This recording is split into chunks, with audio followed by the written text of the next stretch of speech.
Medicare enrollment can seem a bit complicated. On this episode, find out how you can get help with the process right here in Johnson County, and it could translate into big savings.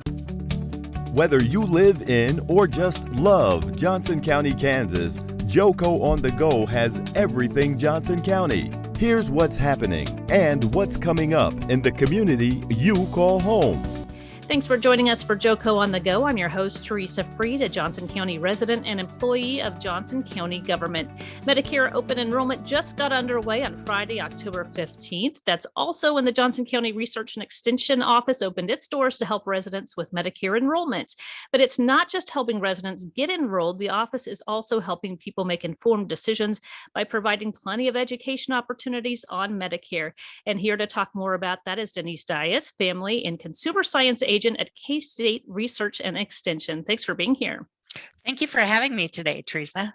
Well, first off, let's just talk a little bit about what Medicare is, because it doesn't necessarily impact everybody, so everyone might not realize who qualifies for it. Can you talk about that? Sure. Medicare, of course, is a federal health insurance program. It's designed for people 65 and older, or people that have a disability.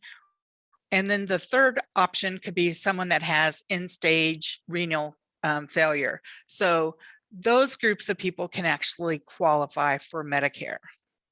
That's a pretty large chunk of Johnson County's population, I'm sure, right? Yes, it is a large chunk of the population, about 20% roughly of people in our county that do qualify for Medicare help or Medicare health. So. And can you talk a little bit about how K-State Research and Extension got involved in helping with Medicare enrollment and kind of what your role is? Right.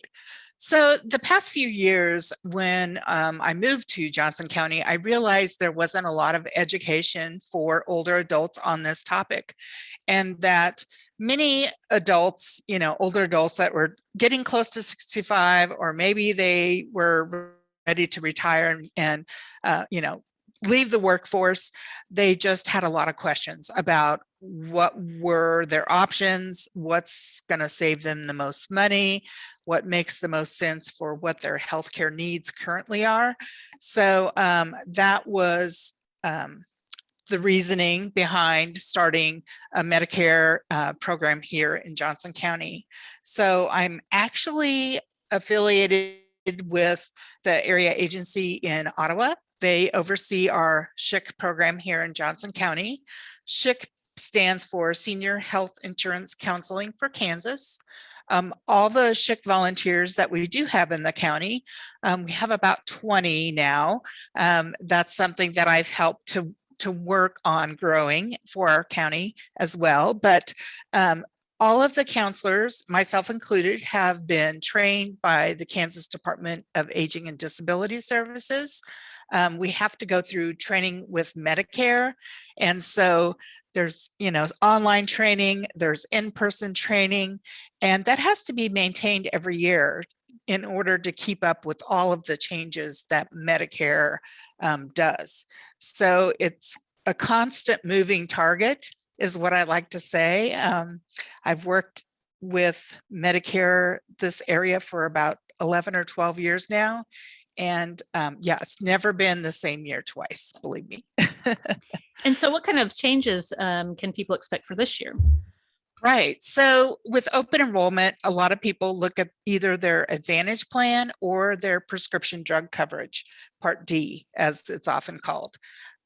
We have a lot of plans that are not being offered again for 2022. Or if they are keeping those people in a plan, they're moving them to one that is much more expensive. So, instead of $20 a month, they could be automatically moved into a plan that costs like $65 a month. So, it's definitely a time when you need to look and see what kind of, prescriptions you currently take, but also how can you save the most money on that healthcare piece too. And so some people too might not realize that there are options, like just getting enrolled doesn't mean that you have to stay in a particular plan. So So Right. how do you help educate residents about what their options are? What are you looking at? So when I work with a resident, many times I'll do it one-on-one, and we'll actually look at their prescription drugs. We'll enter that into the Medicare.gov system. We'll also enter in whatever pharmacy they like to use.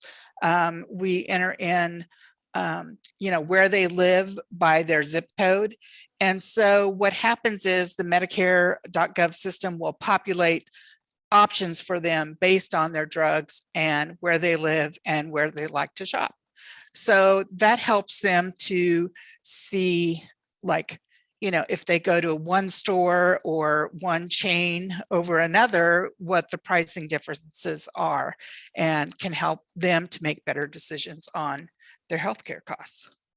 And so Medicare enrollment is something that you have to do new every year, right? And your circumstances might change too, like your health may change, your prescription drug list may change. And so those are all things that I'm sure you're looking at when they come for open enrollment, right? Correct. There's parts of Medicare A, B, and Medigaps. Traditionally, you enroll and you're done, okay? But like the Advantage plans, people that are on those, or if they have a standalone Part D drug plan, yes, they need to look at that every year because it changes every single year. And, it is, during open enrollment, you can make a change. There's no penalty to make a change. Some people have that, idea that they can't do it because they'd be penalized. No, you can change in and out of a drug plan, every single year if you wanted to. And many people that are really conscious of their medical expenses will actually look at it every year to make sure that they're in a plan that's saving them the most money. Last year, when I worked with people, I worked with about 100 people last year. With the pandemic, of course, my numbers were down, but of those people, the average savings was about $1,900 for the year. So, for someone that's retired and on a fixed income, a couple $1,000, that's definitely like a windfall for many of them. So it's really important that they do take the time to look it over. And so just when you talk about that amount of savings, what is the reaction you get from some of your clients who are realizing those savings? Yeah, it's really kind of a cool experience, to be honest with you, because sitting there and helping someone find $2,000 in savings, I've had one lady say that she could actually go out and, enjoy an evening out or whatever, where before she didn't have the extra funds to do those kinds of things. I've had many say that by looking at their medical costs, they can actually afford their medicines, because we know that many older adults sometimes struggle to pay for their meds. And by being able to be in a less expensive drug plan, they're able to afford their meds, but then also afford other things, that they want to do and enjoy. So, hopefully most people don't have to make the choice between medicine and food, but it does happen, Yeah. where they have to make those choices. Yeah.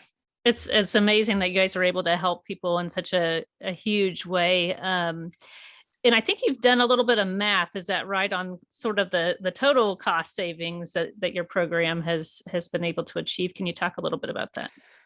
Yeah, so last year, of course, during open enrollment, we saved like $210,000. Right after open enrollment ended, I had a client that wanted some help. They had a new drug that their doctor really wanted them to take, and it wasn't on any formularies. So we looked at the cost of the drug, and it was like $400,000, which for a lot of us, I can't imagine a prescription being that expensive. But like I said, it was a new experimental drug, and their doctor felt like they really should be taking that. So we looked at what options would be available if they did change their drug plan. So they reduced their costs from that $400,000 figure down to like $9,000. So a huge difference in cost. But by getting it reduced, even though $9,000 for drugs, for one drug sounds crazy, there are assistance programs that can, help them to be able to afford that prescription at a lesser rate, So, that was definitely one huge savings for one person. But like I said, even a few $100s or a couple $1,000s is really important for our senior population to be able to afford what they want and what they need. Yeah, absolutely. And I imagine with this population too, you do you work with caregivers or family members who Mhm. are helping the older adults, and how does that work? Yeah, so many times I'll have a caregiver contact me because, they're helping mom or dad out and their costs of their healthcare is just out of control and they want to know what they can do to kind of rein in some of those costs. So I'll sit down and talk to them about what their options are, what changes they can make. And so many times we're able to find a way to save them some money or give them some suggestions of steps they can take to help their parents out. So that's one thing that we do. We also, I also offer educational programs year round because, people retire all the time. And, usually at least once a quarter, I'll offer a class through Extension, but many of our local county partners, like the Johnson County Library, I even the employees of Johnson County have had me do programs for them as well. And they so appreciate being, having someone there that can help them walk through that Medicare process and give them good, unbiased information, not pushing them into something that they don't fully understand. So many times I hear thank yous for helping them to kind of break it down, simplify it, and make it understandable for them so they can make a good decision for their health. So Right. yeah. Absolutely. And I know you have some courses coming up. Do you want to share some information about that? Yeah, we do have another course coming up in November. It's free. I've been offering over Zoom. So many times our older adults or people that are transitioning out of the workforce kind of like that option. They can go home, take off their shoes, and, sit there for an hour and listen about Medicare. So it's really been a good thing that the pandemic has caused us to kind of move to Zoom because many of my participants like it better than in person, which is kind of funny, but they do. And my numbers of people signing up for classes have increased dramatically. I wouldn't have had a space to offer a class to 70 people, because I would have had to cap it at 40. So it's interesting how even people like to do that over Zoom in the evening. So that's just one thing that I do. The other thing the pandemic has led to, I guess, is last year, of course, we didn't meet with anyone in person. We did it through Zoom. We did it over the phone, sometimes email or through the mail service. This year, we're offering all those things. We are doing in-person counseling sessions. Of course, everyone is masked, and we have a big screen TV on the wall where I can plug in my laptop to that TV, and the beneficiary can sit there and look at the same things I'm looking at on a big screen and, can get their questions answered right there on the spot. So that works really well too. It's a free service that I offer, takes about an hour, and we can kind of review all your Medicare coverage, your prescription drug coverage, and hopefully, find a way to save you some dollars. Absolutely. And so what are people needing to bring with them to their appointment or have ready to make sure they get everything completed on time and during that appointment? Sure. I actually have a Medicare worksheet that's available. We can mail it to you. You can pick it up. It can be emailed, whatever way or method that works best for you. And that worksheet kind of helps to organize all the things you need for your appointment. So probably the big piece of that worksheet is your prescription drug list, your dosage information, if you take insulin, how many pens you use per week, that sort of thing. So it kind of helps to put all that information together so we can have what we need to quickly do a counseling session or a review of your Advantage or prescription drug plans. Yeah. And so from the time that you fill out all that paperwork, and I imagine it's all digital, it's done online, but right. When do the recipients find out if they've been approved and actually start receiving that coverage? So coverage, of course, now's the time to be reviewing it. They can sign up anytime between October 15th and December 7th. That coverage will automatically start January 1 of 22. So, but they'll know immediately what options are available to them if they're sitting with me doing a counseling session. If not, I can usually turn things around within about a week's time. Hopefully the mail will keep up with me this year, but that's one thing that I try to do is turn those things around very quickly. Typically, if you call me today, I can probably work you in, the following week. So there's not a big lag time between asking for help and actually getting it. Perfect. All right. So the most important question is, how do people reach out to you to make those appointments? So you can do a couple of things. You can call me at the extension office here, and that number is 913-715-7000. That's one way. You could also send me an email. My email address is denise.dias@jocogov.org. Those are probably the most common ways that people contact me and arrange for either, an appointment or arrange to have a worksheet reviewed and suggestions sent to them. So yeah, I'm ready and willing and able to get busy. Like I said, we do now have other Johnson County volunteers in the SHIC program. The cool thing about that is they're kind of scattered around the county. We have one at Matt Ross, one at Meadowbrook.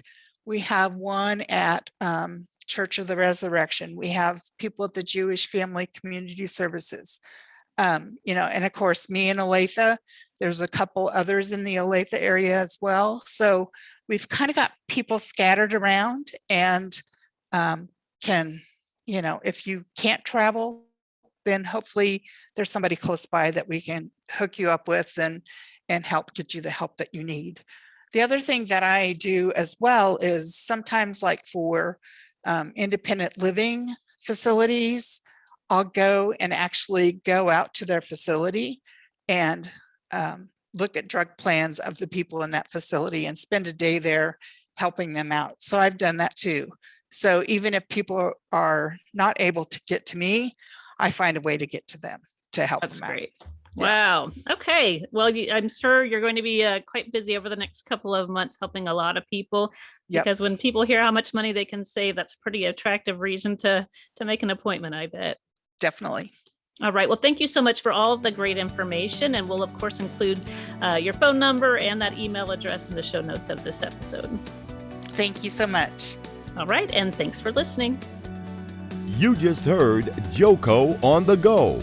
Join us next time for more Everything Johnson County. Have a topic you want to discuss? We want to hear from you. Follow us on Facebook and Twitter at JoCoGov. For more on this podcast, visit jocogov.org/podcast. Thanks for listening.